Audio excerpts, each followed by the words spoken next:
This is the third video over Project 2B for Access in the Go Office 2010 textbook. I'm on Objective 10 on page 544. We're going to create a query based on more than one table. And the question we want to answer is, what is the name, email address, and phone number of athletes who have received swimming or tennis scholarships, and what is the name and the amount of the scholarship? Okay. If we go back to our database tools here and look at our relationships, we'll see that we want the name of the student, we want their email address, we want their phone number, and the scholarship needs to be in the sport of tennis or swimming, and we want the name of the scholarship and the amount of scholarship. So we need 3 things from this table, we need 4 things from this table, and what we have to do is we have to take this relationship line here and basically join the 2 tables together and then extract our results. So at number 1 on page 544 is click the Create tab, and we're going to go to Query Design. And this time we want to add both tables, so I'm going to add that one and I'm going to add that one, and then we can close it. And again, let's make this a little bigger so you know what's going on here. And now from the athletes field list, I want first name, just double click on these, last name, college email, and home phone. And in the sort row, I want to sort by last name, so sort ascending. And from the scholarships, I want the scholarship name, and I want the sport, and I want the amount. And in the criteria row for the sport, I want swimming, and they have you do swimming or tennis.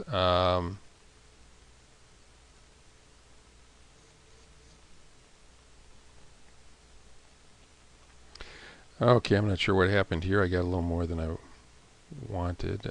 Let's delete that. Let's try that again. The sport I want is swimming.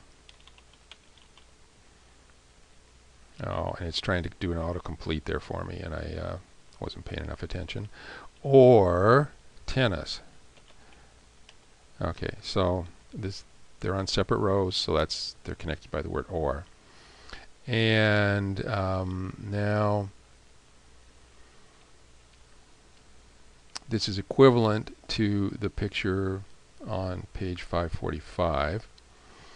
And now what I want to do is run it, and these are all the students that have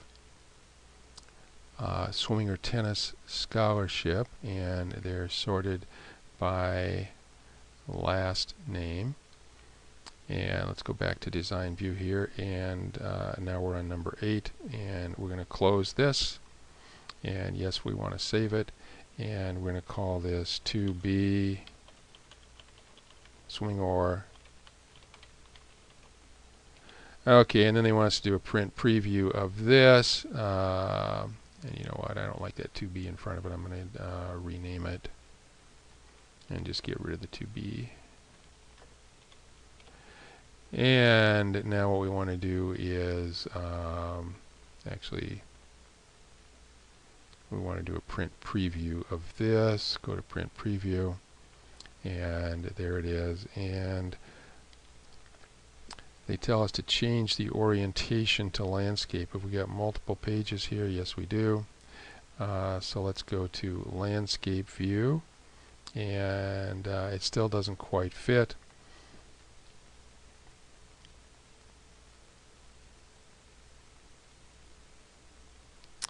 And so what we're going to have to do here is, let's go to our page setup, and let's see if we can make the left margin like 0.5 and the right margin 0.5, and click on OK. And that made it all fit. So now there's only one page. We can go ahead and close that, and now we're on Objective 11 on page 546. This is using wildcards in a query, And what we want to do is we want to create a new query. So we're going to go to Create, go to Query Design, and add both tables. So I'm going to double click, and then I close and resize everything here. And now add the following fields to the design grid in the order given from the 2B athletes table. First name and last name. Double click, and from the scholarships awarded, I want the awarding organization. And in the sort row, click on the last name field, so this will be sorted alphabetically by last name. And in the criteria row, under awarding organization, type Rotary with an asterisk. So my criteria here is the word Rotary, asterisk. And the asterisk means that it doesn't matter what comes after the word Rotary, as long as the first 6 characters of the word Rotary, we will get a match. So let's go ahead and run this query and see what we get. And there is a Rotary Club of Alexandria, one of Falls Church, one of Arlington. You know, they're all different, but they all start with the word Rotary, and actually they all start with Rotary Club of. But the Rotary asterisk means that if the first 6 letters are Rotary, it doesn't matter what the rest are, that's a match. So the asterisk is called a wildcard character because it can stand for anything. Let's go back to Design View, and they want us to go to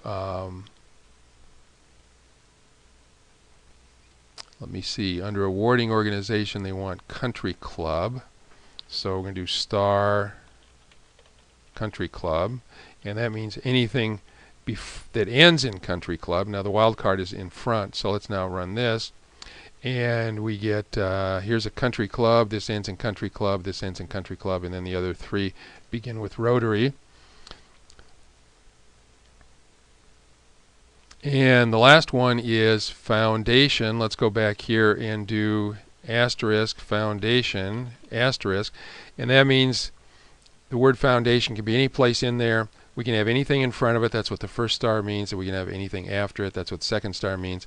So these are all ors, so if any one of those is true, and by the way, notice when you do that it says like this, so we're asking for things that are like this, not an exact match.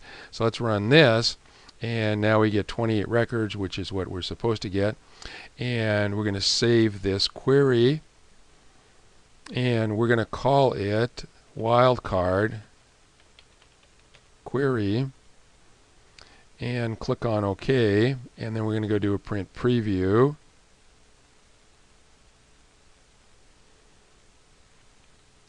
And there it is. We can close the print preview, and that's the end of object or activity 2.22. And we're up around 8 minutes or so. So we'll stop there. That's the end of video number 3. We'll continue with video number 4 that will begin on page 548.